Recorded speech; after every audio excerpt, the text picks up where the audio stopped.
Bismillahirrahmanirrahim. Assalamu alaikum, children. This is our second lesson, sentences, phrases, and clauses. Today we begin with this. First, we need to know what a sentence is.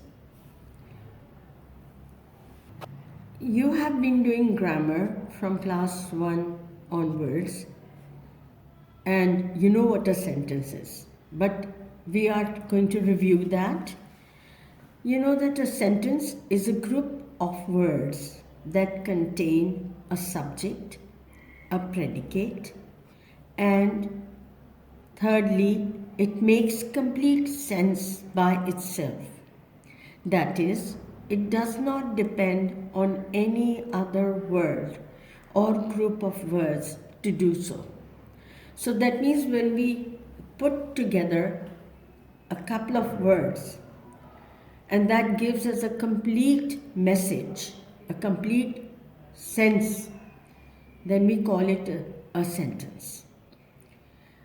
In a sentence, we have two different parts. One is the subject, about whom we are talking, and predicate as to what that subject does. The predicate must contain a finite verb which we shall refer to simply as verb.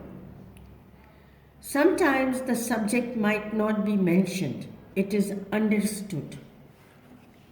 When we say, please sit down, or we say, please pass on the message to someone, or to give me certain thing. So it is understood that we are addressing to a person who's in front of you. The subject you is understood. Who is to sit down? You. The predicate may consist of only a verb.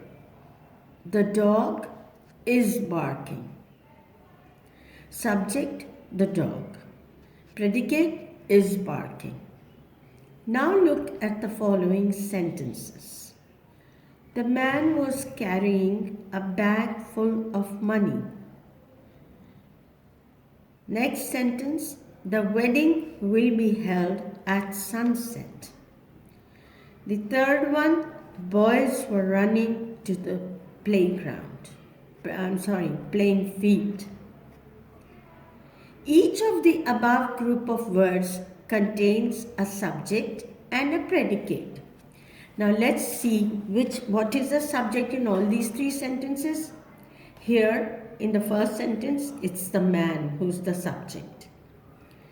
In the second sentence, wedding is the subject. In the third sentence, boys are the subject.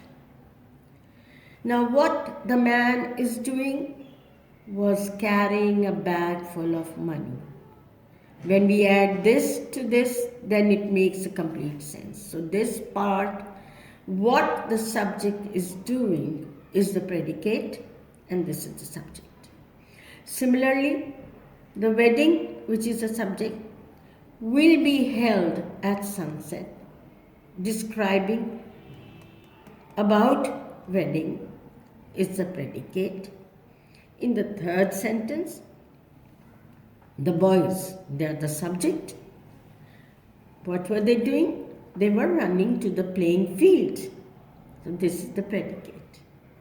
I hope, children, now you do understand how a sentence can be divided into two parts. One referring to the subject and the other telling us what the subject is doing or does. That is the predicate. Also, each makes complete sense by itself.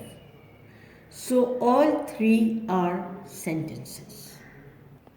Note that in the above examples, the subjects are man, wedding, boys.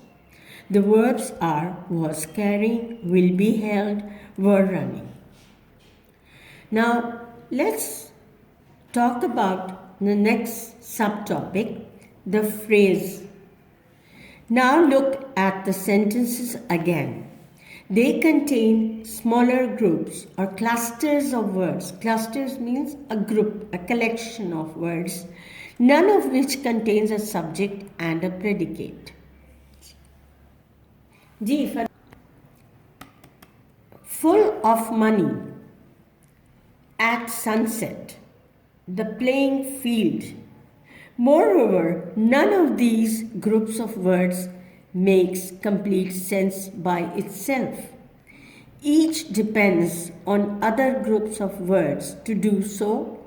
Such a group of words is known as a phrase. Now, children, do you know the difference between the two things, the sentence and a phrase? This is also a group of words, but unfortunately does not give us complete meaning, whereas a sentence gives us complete meaning, gives us the entire message, exactly what the person wants to say. Moreover, none of these groups of words makes complete sense by itself, and they depend on other groups of words to make sense. So, the definition of a phrase is a group of words which does not contain a subject and a verb and does not make complete sense by itself. This is known as a phrase. Now, children, we are coming to another definition of a term called the clause. Once again, before I talk about clause, let's review. A sentence is a group of words that has a subject, a predicate, a verb in it, and gives us a complete sense. Whereas the phrase is also a group of words, but does not contain a subject and a verb, and it does not give us complete sense. So that is the phrase. Now we're going to describe the clause. First sentence, the man was carrying a bag. The second sentence, the bag was full of money. In sentence number 1, there is a subject, man, and a predicate, was carrying a bag. In sentence number 2, there is a subject, bag, and a predicate, was full of money. Moreover, each makes complete sense by itself. So each is a sentence. If we now join these two sentences together with a conjunction, we get the man was carrying a bag and the bag was full of money. Since the two sentences have become parts of a larger sentence, we do not call them sentences any longer, we call them clauses. Alright children, I think the example that we have just discussed is quite clear to you. In other words, a clause. What is a clause? A clause is a group of words which contains a subject and a predicate and is part of a sentence. In other words, we can say when we combine two separate sentences joined with a conjunction, that becomes a clause. However, it is clear from the examples given that a sentence may contain only one clause or more than one clause. Birds were flying in the sky. The fishing boats will return when the sun sets.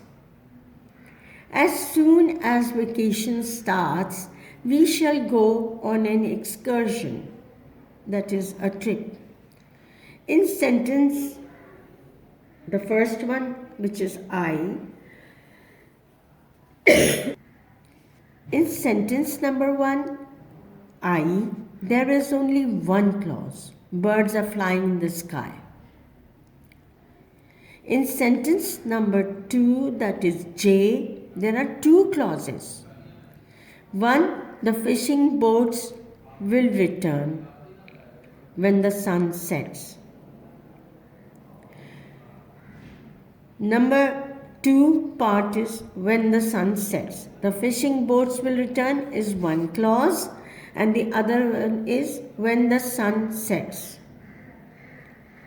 In K, there are two clauses. As soon as vacation starts. This is one complete sense. We shall go on an excursion. This is another complete sense. Now, I think everything is very clear to you, especially by the examples that we have just discussed, are quite clearly giving us the real picture of a clause. Once again, I repeat, a group of words put together which contains a subject and a predicate and gives us a complete sense is a sentence. But when a group of words which does not contain subject and a verb and does not make a complete sense, it is known as a phrase.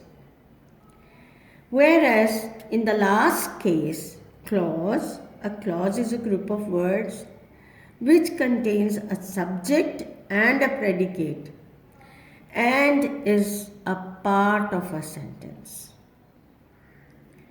To clarify the term clause, we discussed 3 examples of 3 different sentences.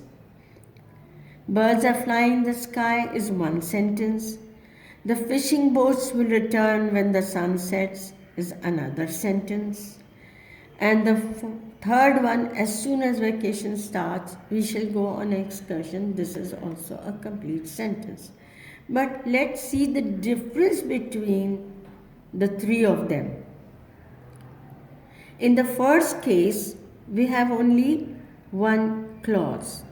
It is giving us a complete meaning, but birds were flying in the sky. It's part of a sentence. In the second case, the fishing boats is one thing. The fishing boats will return is one part of the sentence. When the sun sets is the other part.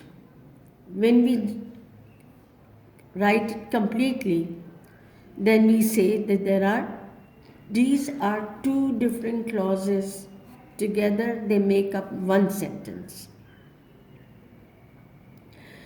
In the last case, again there are 2 clauses. One, as soon as vacation starts, gives us a complete message. But further clarification tells us we shall go on an excursion. This is one sentence with 2 clauses. The second one, there were 2 clauses.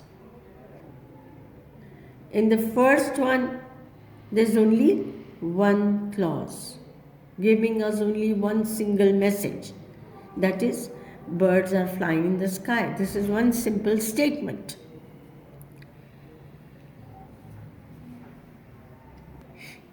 Children, we have again and again defined the 3 things to you: a sentence, a phrase, and a clause.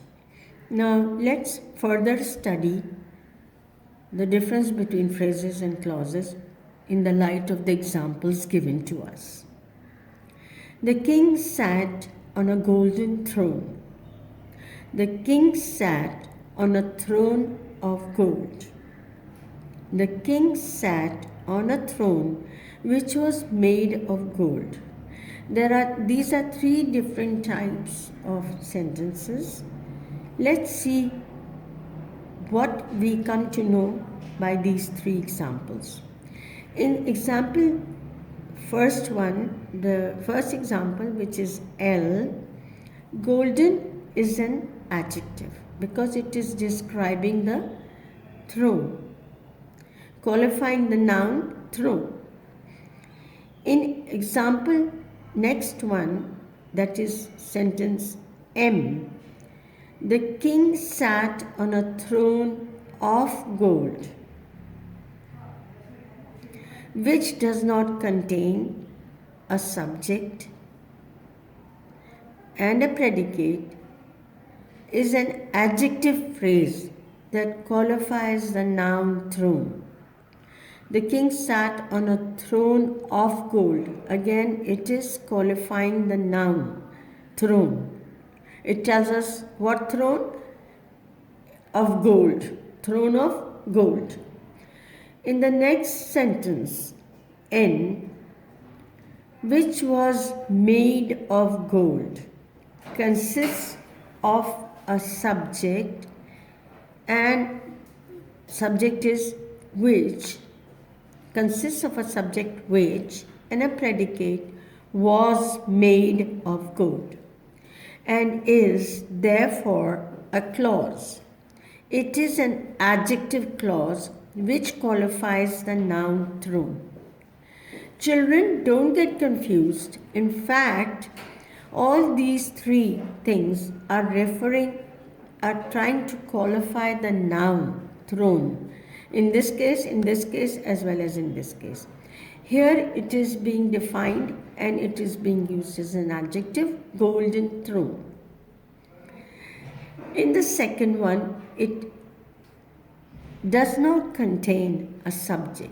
The king sat on a throne of gold, and a predicate. It's not divided into these two parts.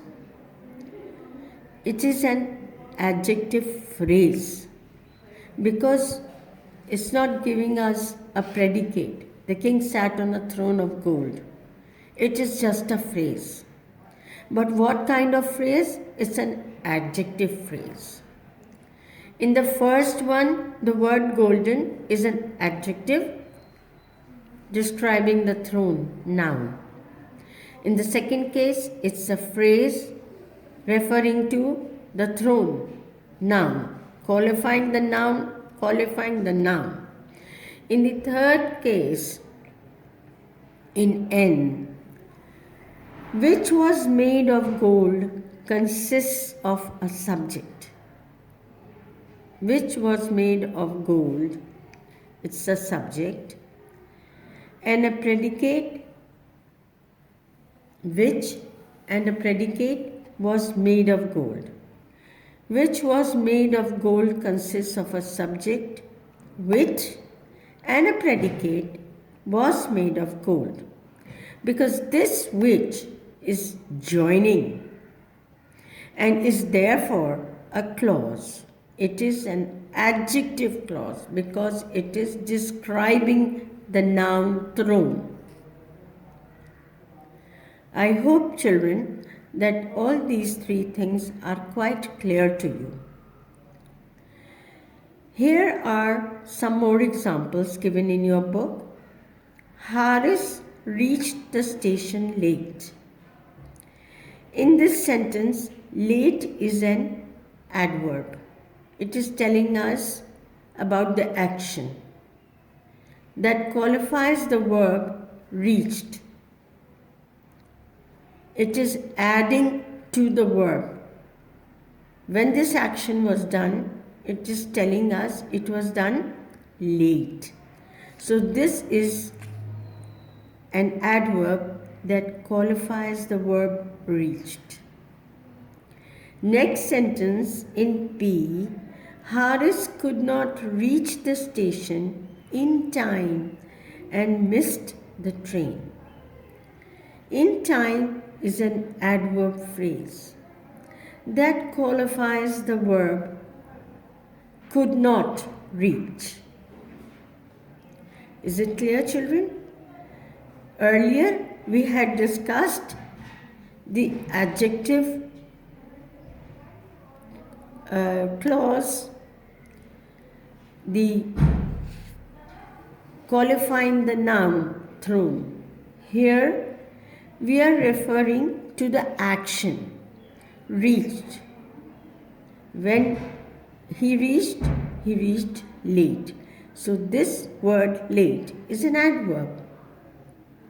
So in time is an adverb phrase that qualifies the verb could not reach. In the third example, Haris reached the station when the train had already left. In this sentence, when the train had already left, which contains a subject, the train, and a predicate, had already left, is an adverb clause which qualifies the verb reached. Now, I am sure both the things are very clear to you,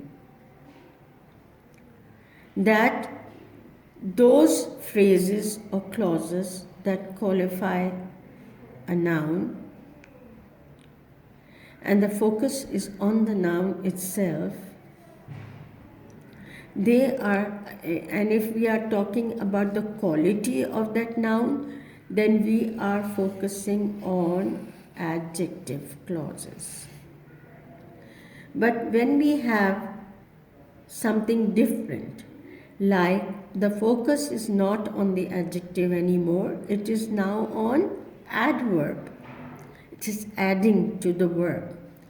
So this will be called as adverb clause. Okay, children. Now we have discussed phrases and clauses all in detail. They are giving us another example on page 40. Look at the following sentences. The smiling face, that is adjective, talking about the face of the girl, filled me with happiness. The second sentence, the girl with a smile on her face is my sister. The girl who is smiling is my sister. When the girl smiles, she looks beautiful. Now let us define each of them and see the difference. In sentence number R, smiling is an adjective that qualifies the noun face. In sentence S, in R, smiling is an adjective that qualifies the noun face. In S, with a smile on her face, which does not contain a subject and a predicate, is an adjective phrase which qualifies the noun girl.